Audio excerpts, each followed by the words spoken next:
We're going to talk about the possibility of adding Aaron Donald to this team. But before we do, even without Aaron Donald, the Browns' defensive line is stacked, right? Myles Garrett, Dalvin Tomlinson, Za'Darius Smith, Obo Okoronkwo. They have a lot of dudes. They've got a lot of horses on this team. So if you think the Browns' defensive line is top 10 in the NFL, hit that thumbs up button.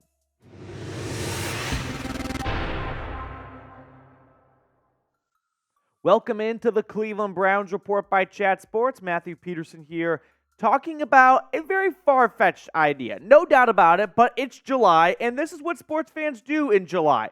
We're all hungry for football. We're all starving for some content.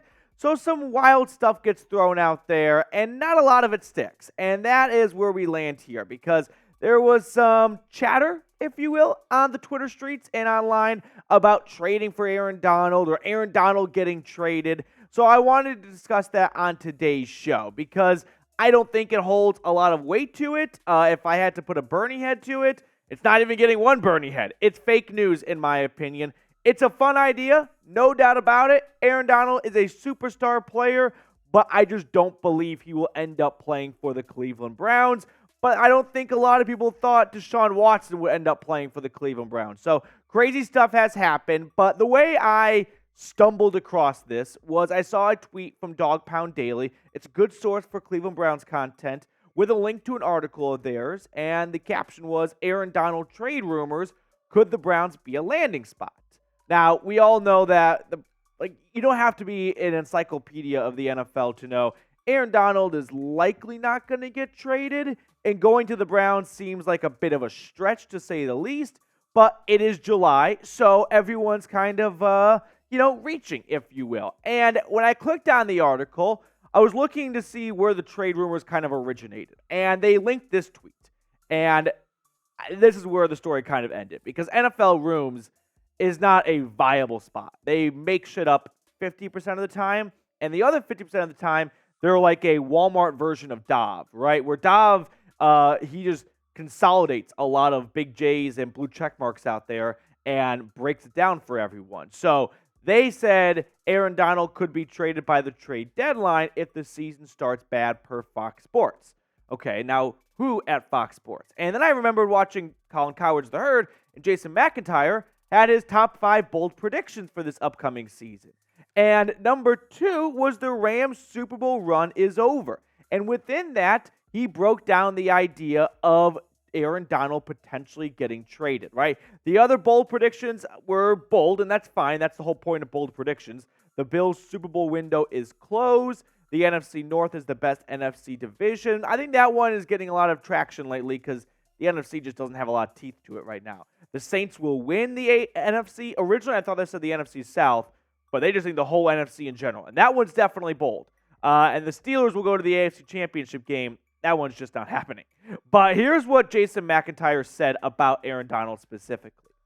I can see them being one of the worst teams in the league, and thus they decide to pull the trigger and trade Aaron Donald. Basically, their only good defender. They lose two of their top 3 defenders, Jalen Ramsey, Bobby Wagner. I think you're in a window where this team decides to just reboot and move on from Aaron Donald. So, will the Browns ultimately land Aaron Donald? There is a 99.9% chance they don't get Aaron Donald. I do think there is something to Aaron Donald potentially being traded. If the Rams start the season off 0-5 and things are not looking good in the City of Angels, he is their best asset, right? You can get some good picks for him, something the Rams have not had for quite some time. So I wouldn't rule out an Aaron Donald trade. I just don't think it's going to be to the Cleveland Browns. And at this point, this is a big reach far ahead of us right now, right? It's one thing if we're talking about this in October, where we know who the contenders are, who the buyers will be, but we don't even know that. So we're not only making a prediction about, and that's fine for McIntyre, it's bold predictions, but we're talking way ahead of ourselves right here. Now, when it comes to Aaron Donald getting traded, you guys know I love to look at the finances behind this, and it doesn't have a huge hurdle, but it has a pretty big hurdle because his dead cap hit over the next 2 years, if they do trade him, would be about $41 million. $41 million is a lot of money. It's not the most amount of dead money we've seen. Matt Ryan for the Falcons had like $48 million-ish dollars. So there have been bigger dead money eats, but if the Rams get their owner to sign off on it going, this is the only way we can really start a reboot, and who knows, we can get some good picks and maybe get someone like Caleb Williams, I could see the Rams ownership, signing off on this, because this type of move would need, the green check mark from the top down. Now, here's the biggest issue, though. It's not even so much about the financial side of things here. It's, let's say the Rams suck, and I think they will suck too, by the way. LA is going to get a lot of calls at the trade deadline for Aaron Donald, right? This will be a story in November, or October. If the Rams do suck, Aaron Donald might get moved. A lot of teams are going to at least put a feeler out and go, what will it take to get Aaron Donald? My issue is, if 5 teams call, the Browns' offer will probably be the least enticing for the Rams, because when you look at their 2024 draft picks, what's missing, ladies and gentlemen? A first rounder. If a lot of teams call for Aaron Donald because word on the street is he could be moved before the deadline because the Rams have 1 or 2 wins and it's Halloween, I just don't see the Browns putting together an offer that bests other teams, right? And when Von Miller got traded to the Rams, it only cost them a second and a third. And if that's the case, Cleveland could play ball. But I don't even know if Andrew Berry wants to sign up for no first, no second, and no third. I mean, the guy's gutsy, and that would be an all-in move. And if you win a Super Bowl, who gives a shit about a no first, no second, or no third? The Rams did it, and, well, when they were drafting, or when the NFL draft was going on, they were watching parade highlights. And that's not a bad thing. But I don't know if the Browns are going to be the only team who can, I don't know if the Browns are going to be the team that puts together the best offer without a first-round pick. And it's not like Aaron Donald is going to ask the Rams, please trade me to Cleveland. Like, that is my home. That's where I want to go back. No, that's just not true. So if that's not an option, right, where Aaron Donald is kind of strong-arming LA to go, let me go to my favorite team, and it's not the Browns, then we might have an issue here. So the Browns could toss in some players, I will add, if there is a trade offer that is made. I'm not going to name any specific names because that's just going to stir the pot here a little bit. But they definitely could go to LA and go, we don't have a first for you, but if you're not getting a first from anyone else, could we throw in X, Y, and Z along with a second-round pick or something like that? And maybe LA goes, okay, well, we know Aaron Donald is getting up there in the age column, so maybe we're not going to get a first for him. I think they would get a first for Aaron Donald, multi-NFL Defensive Player of the Year. But Von Miller didn't go for a first, so it's not completely out of the question. Now, before we get on to the rest of today's show, the new Dog Pound logo is out on T-shirts, and you guys should get your own right now by going to chatsports.com/CLEdog. That link's in the comments and the description of today's video. It's definitely growing on me. It was not my number one favorite logo when they started that poll and voting and whatnot over a month ago at this point, but it has definitely grown on me. So if you like the new Dog Pound logo, get it today on a T-shirt using our exclusive link. Now, I said that there was a 99.9% chance the Browns do not get Aaron Donald. Well, what's that 0.1% chance? That's Mr. Andrew Berry, right? That's blockbuster Andrew Berry right there, because he has been known to make some huge trades. Amari Cooper, Deshaun Watson. He traded the first overall pick in the NFL draft, Baker Mayfield, away.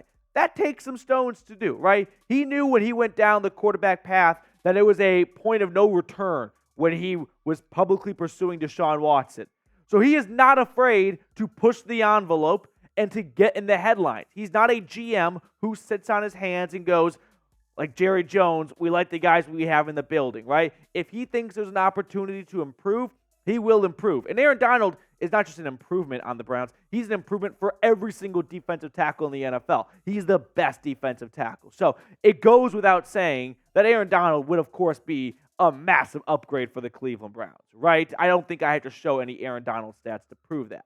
He also traded for Elijah Moore and Za'Darius Smith this year. So Blockbuster Berry is no stranger to trades. He's addicted to trading. He goes to trade rehab. That much I am sure about. So if Aaron Donald is available, let's say we get to that point in October, the Rams suck, and the word on the street is Jay Glazer is on the Fox pregame saying, I've heard calls that Aaron Donald might be on the move out of LA.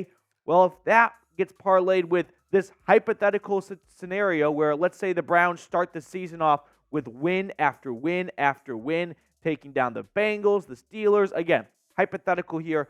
3-0 start. They fall short against the Ravens. They bounce back after the bye and take down the Niners and the Colts. I think the Seahawks game this year will be like the Falcons game last year, where last year I was roasted for saying the Cleveland Browns will lose to the Falcons in a trap game. I'm getting trap game vibes right now on the road in Seattle.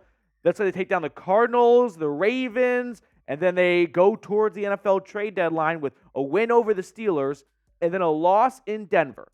And this is all hypothetical because I think they would take down the Denver Broncos. But they lose at Denver. They're now 8-3. The NFL trade deadline is just a few days away. And Andrew Berry goes, you know what? After that loss to the Broncos, I feel like we're not just one piece away, but we are a very competitive team. And Aaron Donald would push us over the edge so we don't have any more Broncos-type losses where we fall short on the road. No, we're the team that's going on the road and taking names and spanking butts. So maybe that is a path where the Cleveland Browns have all the stars aligned, where the Rams suck, the Browns are, rocking and rolling, they're 8-3, and somehow they're able to put together the best trade offer.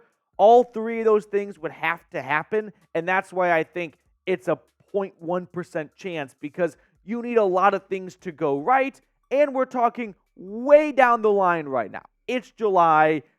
We're all starved for content, like I said. So I don't knock Jason McIntyre for bold predictions. That's not what this is about at all. I don't really knock anyone for discussing the idea of trading for Aaron Donald. This is what football fans do in the offseason. We talk about outlandish things because we're waiting for the season to come around. So I think it's a 0.1% chance because it's just also hard to close my eyes and picture Aaron Donald in a Cleveland Browns uniform. But the same could have been said for Deshaun Watson and Amari Cooper not long ago. So we should get used to the unexpected with Andrew Berry. Now, speaking of bold predictions, if you had to give me a bold prediction for the NFL season this year, what is your bold prediction? Let me know in the comment section. And while you're typing one down below, I want to invite producer Rolly on because we both have some bold predictions ourselves.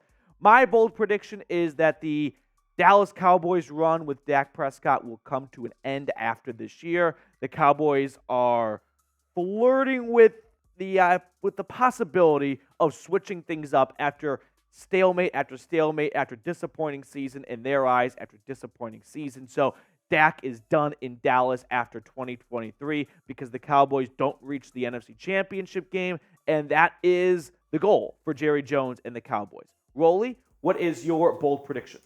The Bills missed the playoffs in 2023. It's a hot take. It's a bold prediction. I know it is, but here's why. I'll lay it out for you really quickly.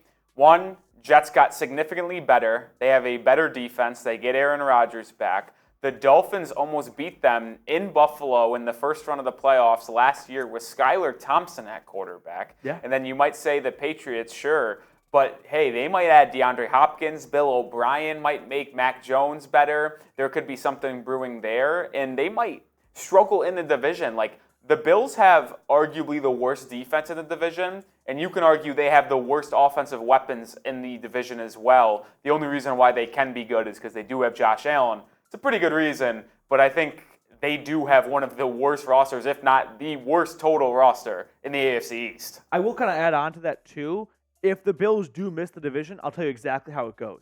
Week 18, Bills winning in, and it's one of those chaotic scenes where Buffalo got into the postseason with a little help, remember, in Baltimore between the Bengals and the Ravens. This time, it gets reversed on them. Where at the last moment, Bills fans are watching on the Jumbotron, like the Browns win to get the last playoff spot or something like that, and they are stunned. So I think the Bills are flirting with mediocrity, is that a word? Something like that, for not getting better this offseason. And if you're not moving forward, you're moving backwards. They only added Leonard Floyd and Dalton Kincaid through the draft, but no one else really significant. Mm-hmm. Okay, it's Rolly's favorite time of the show. Off-season mode. Shout out to Rolly, hanging out with me here on a Sunday, coming in. What do you want to go with? 7 of spades. 7 of spades. No doubt about it. Right off the cuff. I'm going to go with a Jack of clubs. Yeah, I know. Base cards are always fun to pick. All right, here we go. Ready? All right, come on. Ace of Hearts. Oh. Ace of Hearts. That's tough. That is it for today's show. Thank you guys so much for tuning in. Really appreciate everyone taking some time out of their Sunday afternoons to come hang out with us. We'll sign off and see you guys later.